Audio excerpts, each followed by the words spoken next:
இஸ்லாம் ஒரு தனி மனிதனுக்கு அவனுக்கான உரிமைகளை நிறைவேற்றிக் கொள்வதற்கு அனுமதி அளித்தாலுமே கூட அதன் மூலமாக மற்ற மனிதர்களுடைய உரிமைகள் வீணாகிவிடக்கூடாது என்கிற விஷயத்தில் மிக கவனமாக இருக்கின்றது. அதே மாதிரியான சுயநலமிக்க பொதுநலமில்லா விஷயங்களை இஸ்லாம் ஹராமாக்கியும் வைத்திருக்கிறது.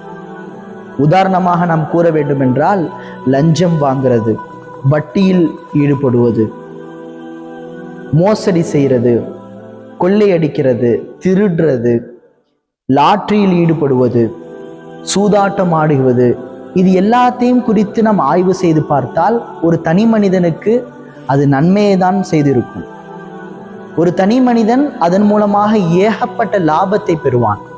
ஒரு தனி மனிதன் அதன் மூலமாக தன்னுடைய ஆசைகளை நிறைவேற்றிக் கொள்கிறான். ஆனால் இவை மூலமாக ஆயிரக்கணக்கான மனிதர்கள் நஷ்டமடைகின்றார்கள். ஆகவே இதே மாதிரியான விஷயங்களை இஸ்லாம் ஹராமாக்கி வைத்திருக்கிறது. எந்த ஒரு மனிதனின் கீழே மக்கள் நிம்மதியாகவும் அமைதியாகவும் வாழ்கின்றார்களோ அந்த மனிதன் தானே உண்மையாக முஸ்லீமாக இருக்க முடியும். அஸ்ஸலாமு அலைக்கும் வரஹ்மத்துல்லாஹ்.